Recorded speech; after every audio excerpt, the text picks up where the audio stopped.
Hello, everyone. I wanted to go over a lesson with you about a school database.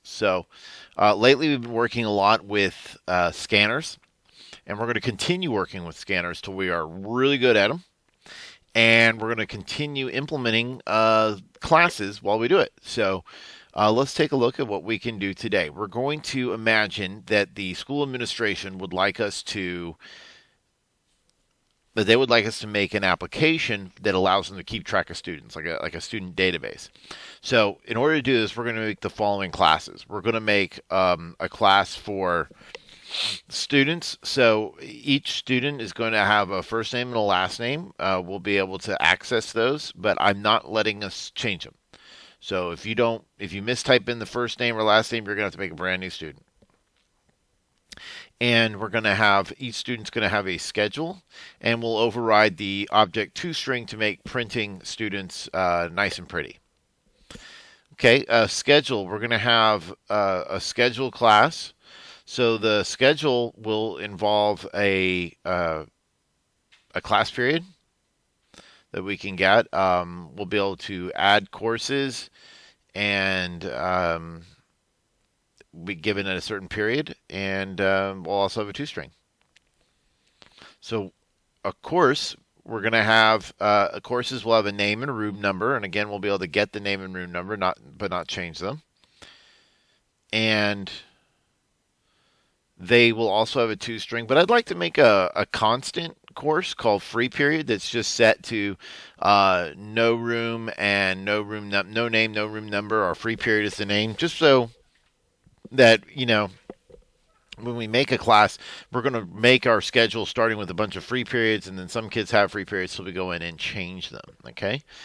All right, and then we're going to have our student database, which will be the one that will have our driver class, will have our main method, and we'll use text-based menus and a scanner to fill out that database.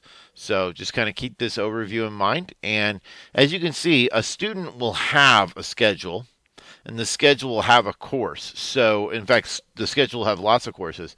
So what I think we need to do is, realize that as we're making this, we're going to have some errors while trying to compile, because until we make a schedule class, until we make a course class, that's the way it's going to be. All right, let's start. I've got a project called SchoolDB for School Database, and I'm going to start by making the student class. And we're just going to be trying to figure these out. So what I want to do is I want you to continuously be practicing your writing classes. So pause the video, and I want you to please make this class. I want you to make the student class that takes a constructor to set a first name and a last name. Again, you don't have to use these variables exactly written here. That's just what they're going to be standing for. And make the methods get first name, get last name, get schedule, and the toString. Now, for this toString, let's just print their first and last name. So let's not print out their schedule, okay? Let's just print out their first and last name. All right. So give it a shot. All right, let's see how we did with this class. We're going to say public class student. And we're going to make two instance variables that are strings called first name and last name.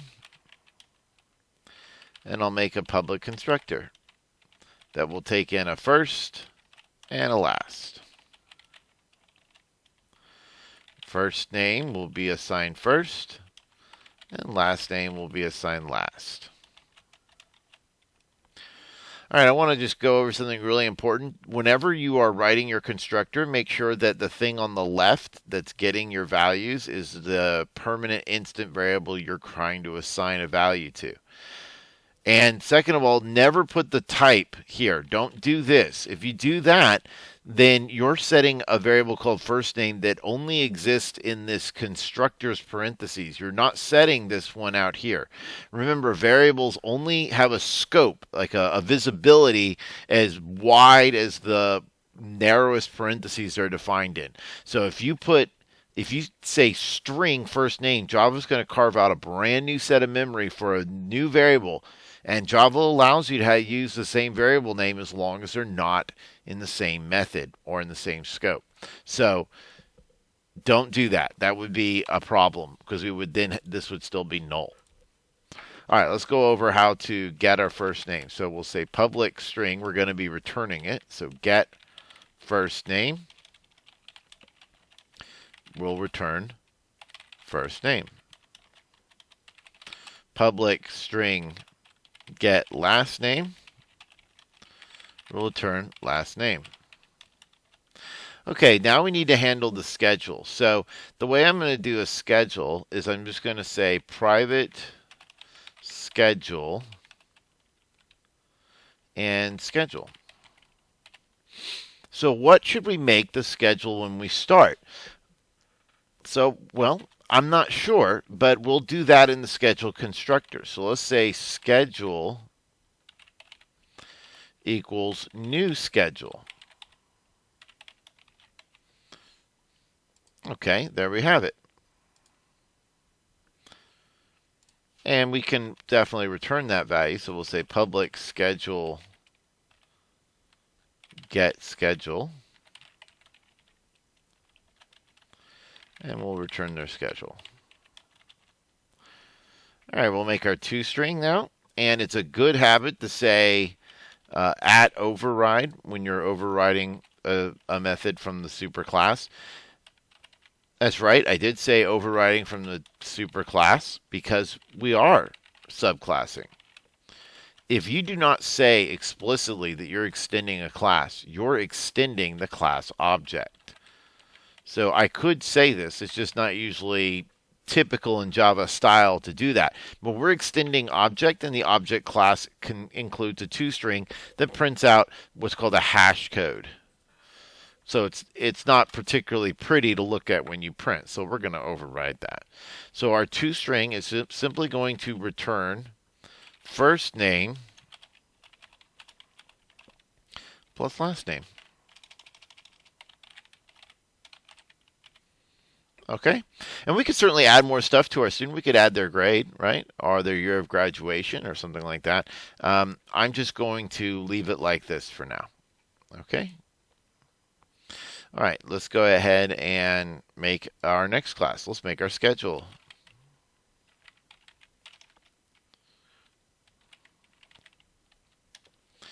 And I'm going to also go ahead and start with the class called course. So course is going to be a little bit different. Let's start with that.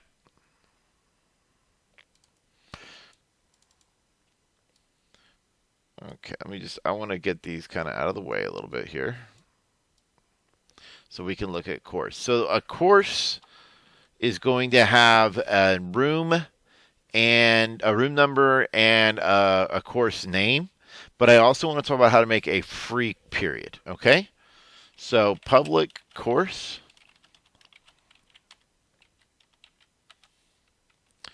We're going to say public. Let's make a couple of variables. Private string course name.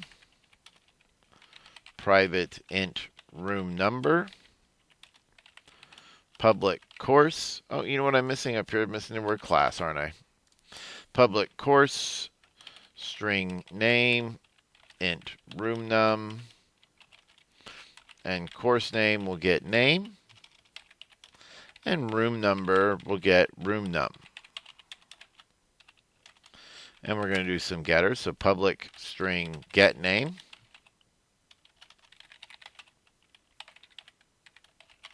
Course name is the name of the course. Public int get room. We'll return the room number. And let's write a toString, public string toString.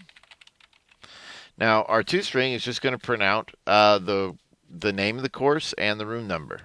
So return, and then at printout it's going to return the name of the course. And then I'd say, well, let's do a colon, and I'll say room number, and we'll put room number. So I think that'll be a nice formatting there, or at least somewhat nice. Okay, So next, let's go back and let's make the schedule class. Oh, you know what? We didn't finish course. Sorry, there's one more thing I want to do. So I want to make this constant here. So I'm going to make this a public static final course called free period. And I have to set it in the it's static and final, so I need to set it upon writing it. And what I want it to be is a new course with a period name open, like an open period, and the room number is 0. Okay? So now we have a free period that we can add easily. So that's going to help us with our schedule. So public class schedule.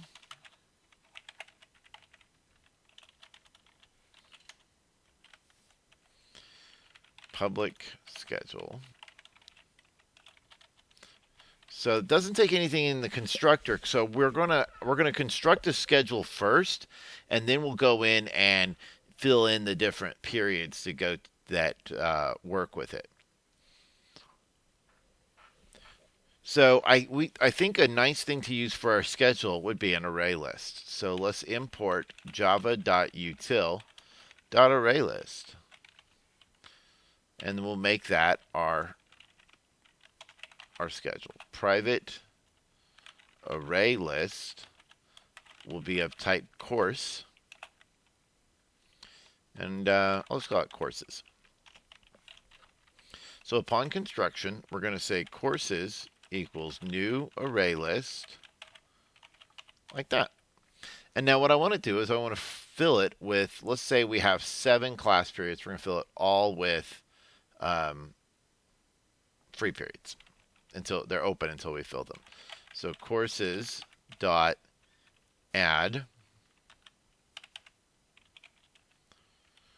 course dot free period.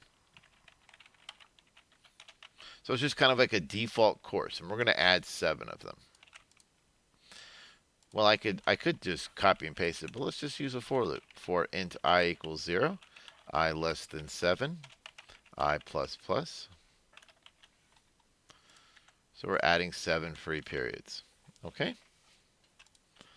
All right, we asked for a couple more methods. We're going to make an add course method. So public void add course C, and int period. So if the period's not correct, then we shouldn't be able to do it. And the period needs to be period 1 through 7, right? So I'm just going to say that. I'm going to say if period is less than or equal to 0, or period is greater than 7. You have to say period each time. You can't say period less than or equal to 0 or greater than 7. You got to say or period greater than 7. Then let's print out that we made a mistake. System.out.println invalid period number. Invalid period number, okay? So we don't want somebody trying to add a period that doesn't exist, okay? Because we only have 7 periods. What is... Okay. Something is gone haywire here. Oh, because I have that instead of a semicolon. That's the problem.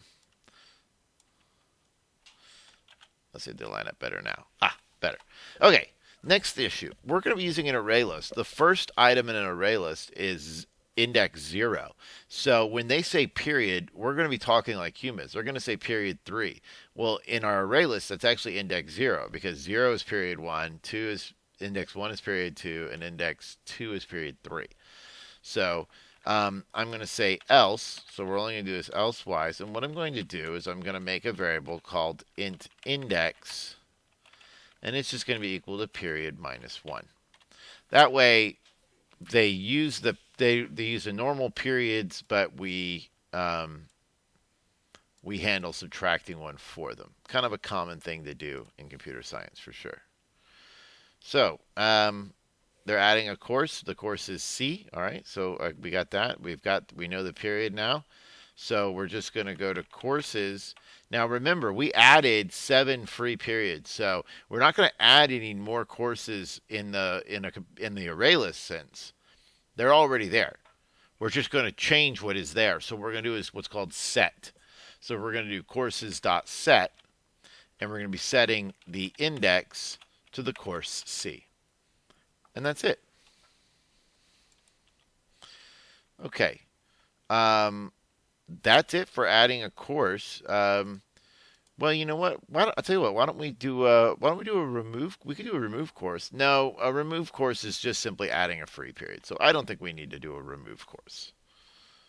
It would just we would just add course, make it free period. So public string to string.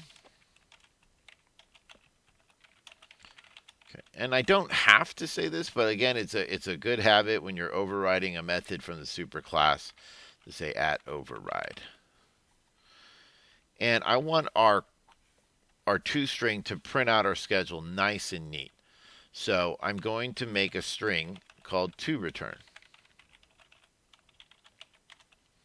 And what I'm going to do is I'm going to add to my toReturn a different list each time. Okay, so I could use a loop.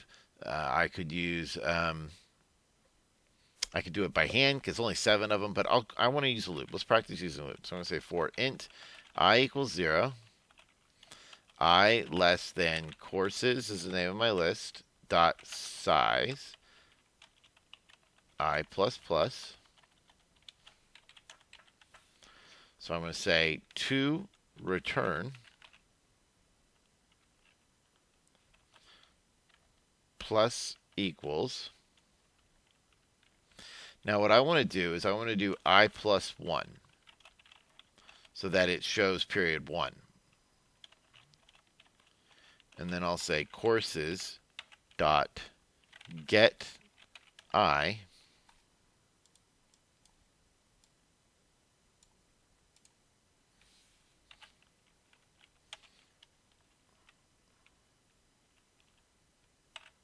dot toString. There we go. So a little bit complicated this time. So because I'm not inside a print statement, I really need to say courses.getI.toString. And I'm not sure if it would it might automatically call the toString. This might not be necessary, but whenever I'm not sure, I just tell it to call toString.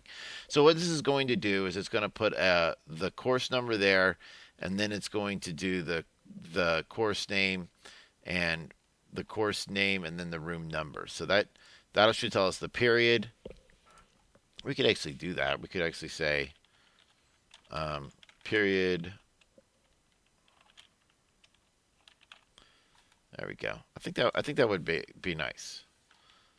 And then it'll do that. So, and it's going to add that over and over and over again. But after each one of them, I want it to be a new line. So I'm also going to say plus quote new line, quote slash in. Okay.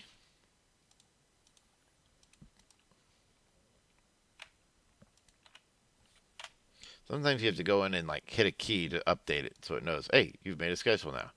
All right, I think we've done all of this work here. Okay, so let's try and make our student database now. So I'm going to call this student database.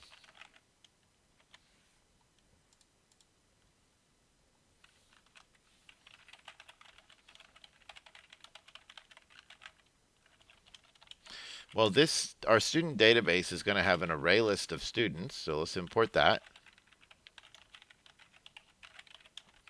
And we're going to be using a scanner again today.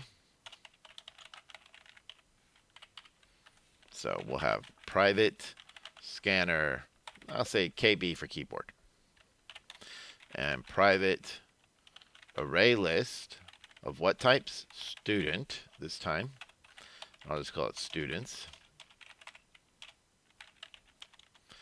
Okay, I want our constructor to go ahead and make the scanner, which will be scanning system.in.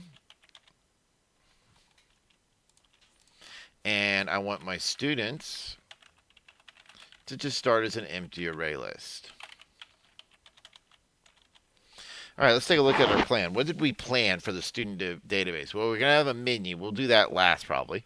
But we're going to need to be able to add students to our database. Why are you mad at me? Oh, because this is a good error for you to see. Invalid method declaration return type required. All methods require a return type of either int, string, void, course, whatever. The only kind of method that doesn't is a constructor. And it knows it's a constructor if it's spelled exactly the same way. Do you notice that I didn't spell it the same way? I capitalized a B for some reason. It gives you a lowercase b. Now it knows it's a constructor and is no longer mad that I don't have a return type. So public void add student. So we're going to be adding a student. So what we need to do is ask the user, what's the student name?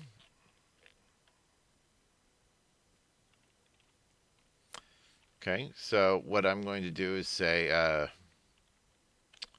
system.out.println, enter first name.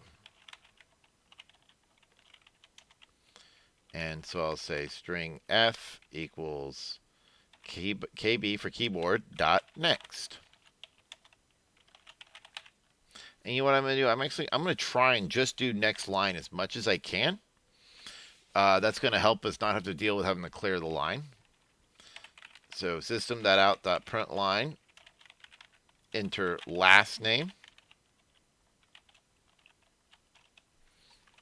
And if I'm going to capitalize F, I better capital A, and I better capitalize L and F, right? And we'll say string last. I don't want to say just L. It looks like a 1. Next line. And there we go. Oops, I wrote next L in. So I was thinking of print line. There we go. Okay, good. Now that we've added a student, we I think that's it. Is there anything else I need for the student? Because I just need a first name and last name. So now we can make a new student. So I'll say student s equals new student, which will be their first name and their last name. Now let's add it to our students database. So I'll say students.add s. Great.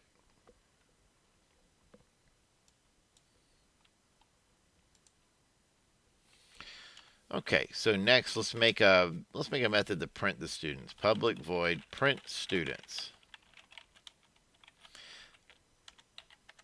And I want to print out their index as well. That'll be like their student ID. So yes, someone will have a student ID of 0, but that's okay. Just for this little example is fine.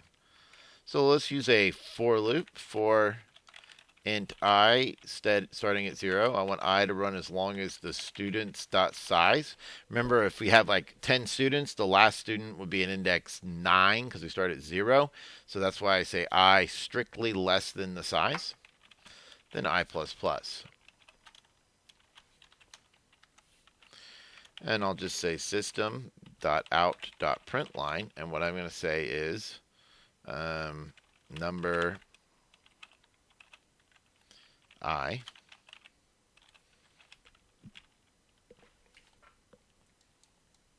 Then I'll say students. Oops, I'm missing an S here. Students dot get I.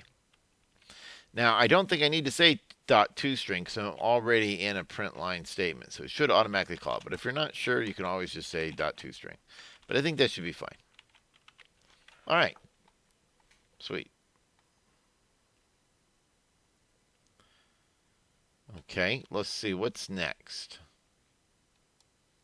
Well, we already got print students. We're ready to edit student schedule, which is good. I'll put that up here, actually, because that's probably what you're going to do. Right as you add a student, once they start with just nothing but free periods, so probably want to edit their schedule pretty quickly. Edit student schedule. Well, first we got to figure out what student. So I'm going to say system.out.println enter student number. And I'll say int num equals kb.nextInt to get it as an integer. Now, the problem here, though, is that now I'm using nextInt, and so later on, if I say next line, we could have a problem because it wouldn't necessarily take the entire line. Ways around that is we could say next line at the end, but earlier we said next line. I think what I'm going to do is I'm actually going to just make these next. If I do that though, and you can't have a multi-word first name. That's the only problem with that. But that would fix our issue if we just stick with next, next int, next double, stuff like that. As long as we don't do a whole next line, then we wouldn't have to, we won't worry about that. It's mixing next line with next. Because remember, next goes through till it finds a space. Well, so it'll stop at the end of the line, and the next line will be empty. But I think I'm going to stick with the next line. So I'm using a next int. As long as I remember to say kb.nextLine, that'll move that cursor down to the next row, and I won't have to worry about it. So I'm just going to do that right here, next line. So just go straight down after next int. Because remember, like if the user types in something like 8, what nextInt's going to do is it's going to go there, it's going to grab that 8, but it's not going to move down. So by saying next line, it's going to move the cursor to the next word and be ready to get it. Yeah, scanners are kind of clunky, and that'll make more sense when we start scanning files. I think you'll see what more how that works. Okay, so we've entered a student number. The next thing we need to do is know what schedule. So what I'm going to do is I'm going to say system.out.println.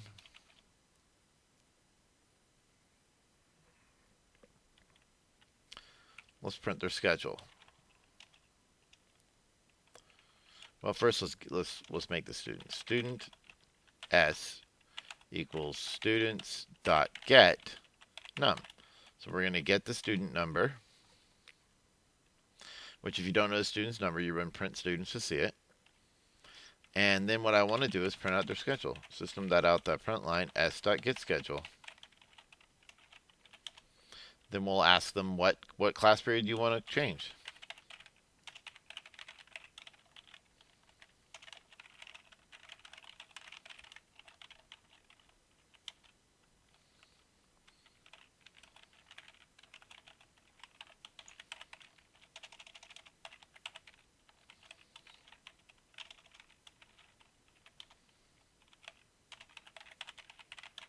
Again, I'll just move it to the next line there. So we're going to ask them what period did they want to change. Now, remember, our periods are actually starting at 0, but we're going to enter them in like they're a number. So we need to always adjust that. Well, or do we already handle that adjustment? I actually can't remember. So let's go to course. No, that's course. Schedule. I'm just doing that thing where it's all messed up.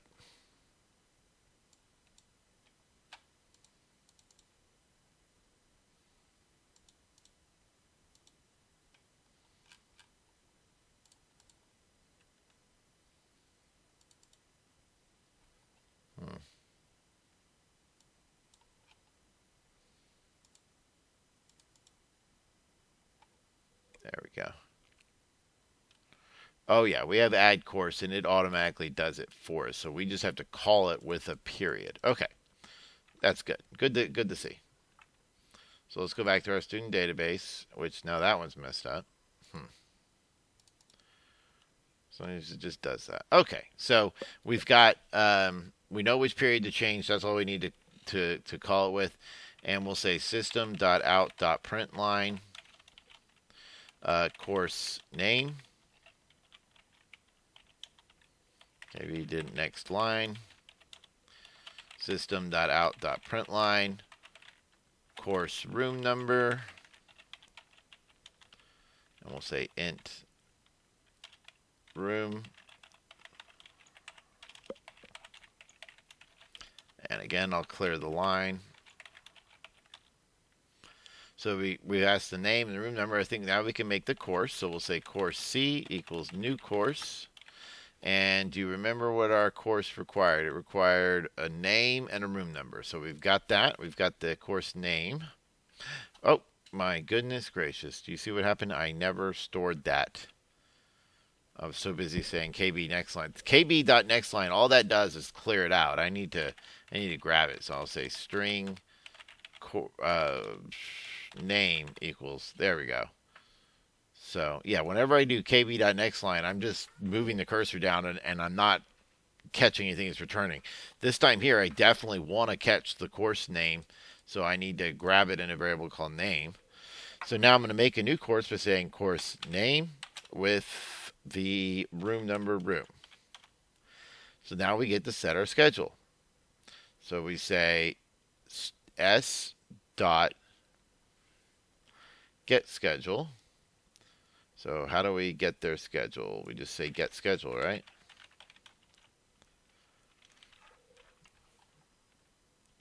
So schedule.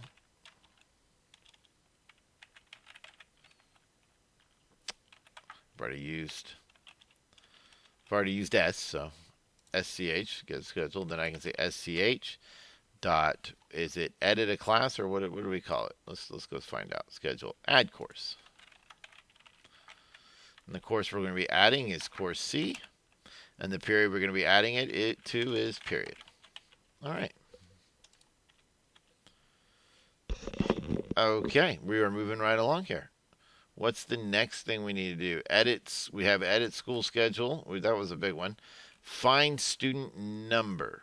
Okay. So this one's going to be a tough one.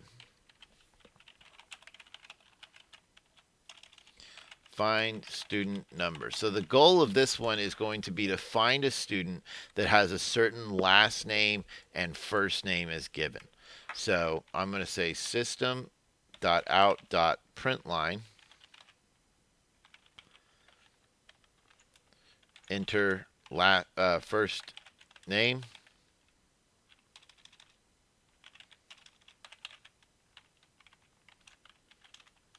so string first equals next line.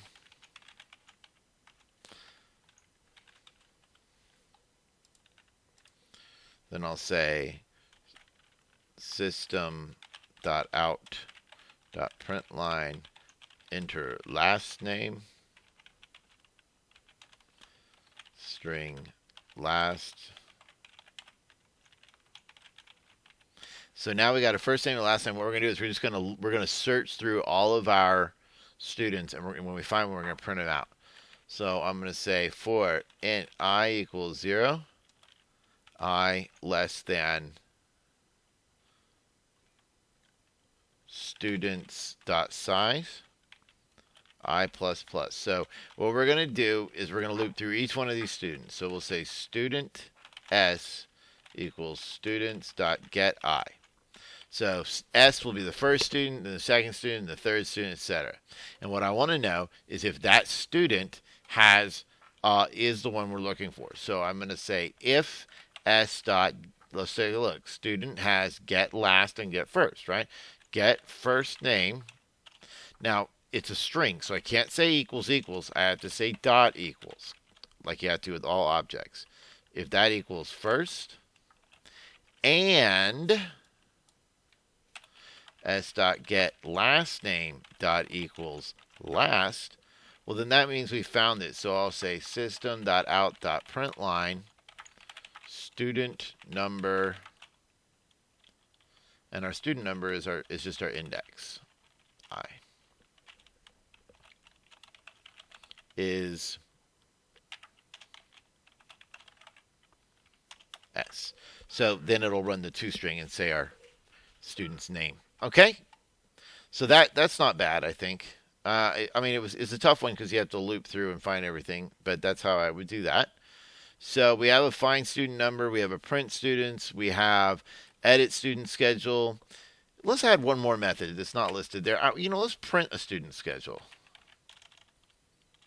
So we'll say public void print student schedule. This one's not too hard, because we've already done it right here. I just want to have that standalone so we can just see their schedule. Okay. I think we're ready to go. It's time for us to make our main menu. So public void, and what did I call it this time? Menu or run menu? Run menu. Okay.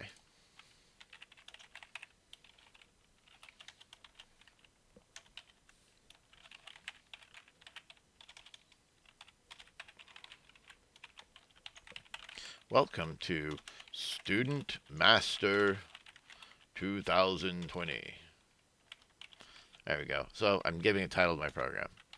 And I'm just going to use a while true loop so that it'll just keep looping over and over again. And as soon as I say the keyword break, it'll stop. So we're going to say system.out.println, and we're going to give them numerical options, which is usually the easiest way to do this. And we have several options. They can add a student.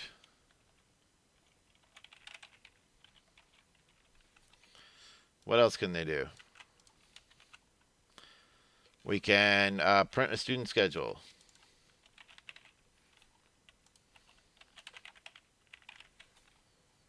We can edit a student schedule.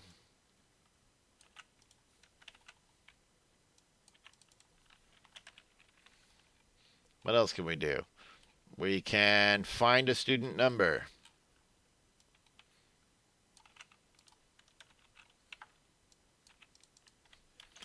Find a student number. And lastly, I think we can print all of our students.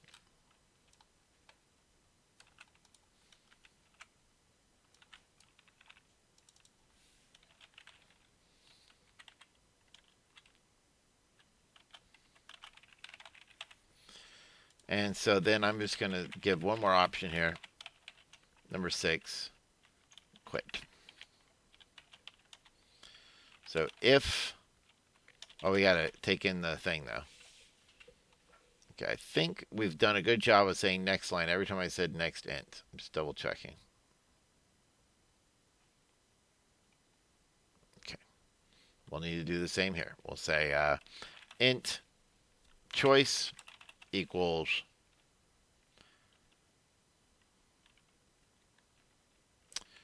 kb.next int.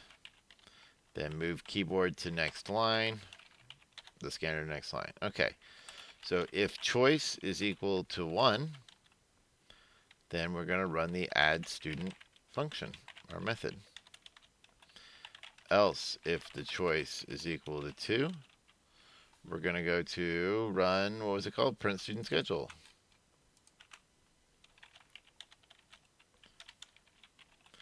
Else, if choice is equal to 3, that's an edit student schedule.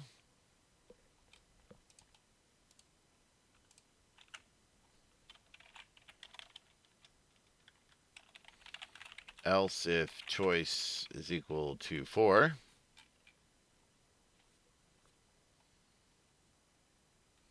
that's find student number. And what did we call that function? That method. Let's see here.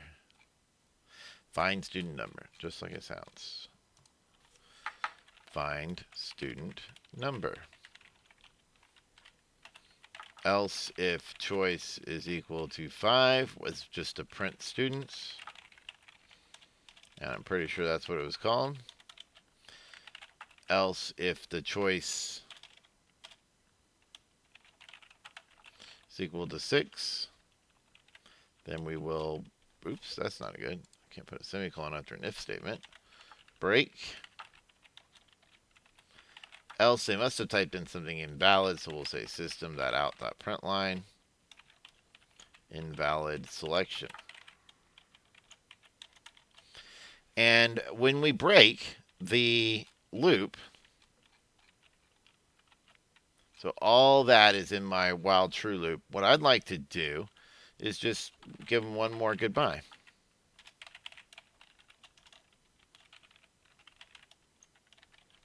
It's a little sign off. There we go.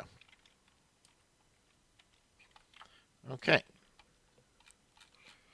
So we've got it all compiled. If we want to make this a runnable application that we can put into, remember, BlueJ does allow you to make runnable executables called jar files.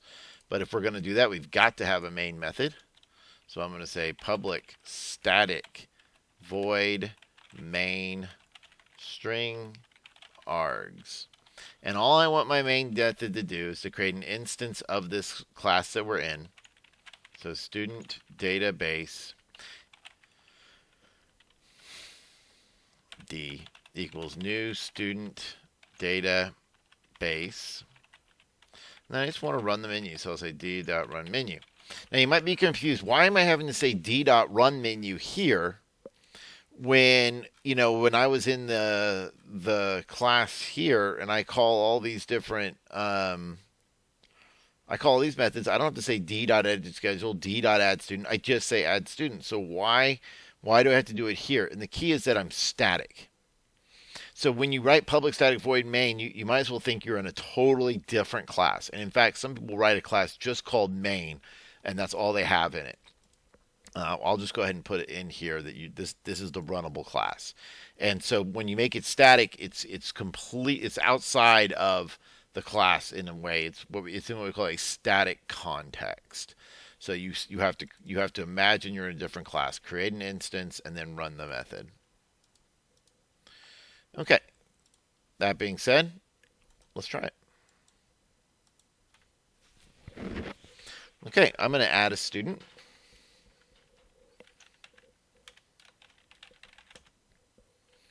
Add another student.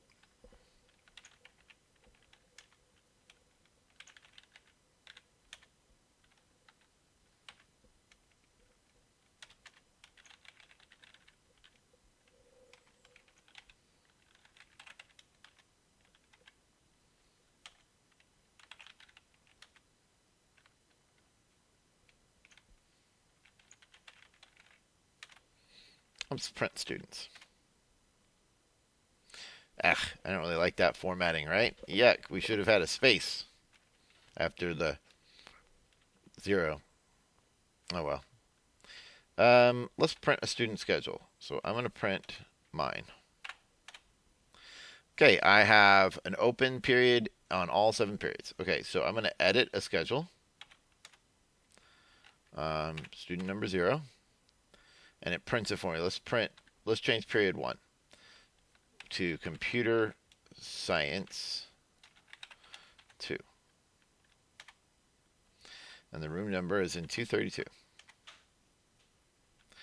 All right, let's edit. It'd be nice. It might be nice if it kept asking us, do you want to edit another class?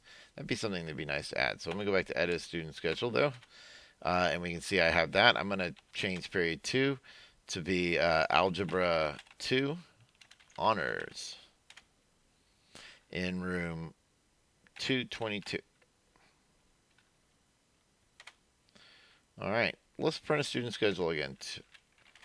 All right, so that's definitely working. We could continue adding different schedules. Okay, let's try the find student. I want to find student Jed Wilshire. Student number 0 is Jed Wilshire. Okay, cool. So that allows us to look things up. If you don't know what someone's, you could also just print them all. But if you didn't know, like what their number was, if we had like 1,000 students, that might be a pain.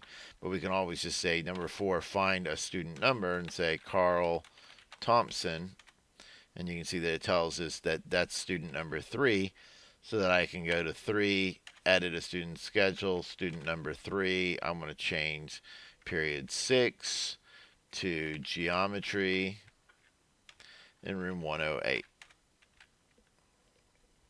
And I'll print a student schedule for student 3. So I think this is a nice little program we've got working. This would be good. The only thing we're missing is the ability to save our database, and that's for another lesson. But it's you can look up if you want to see how to do it. It's pretty neat.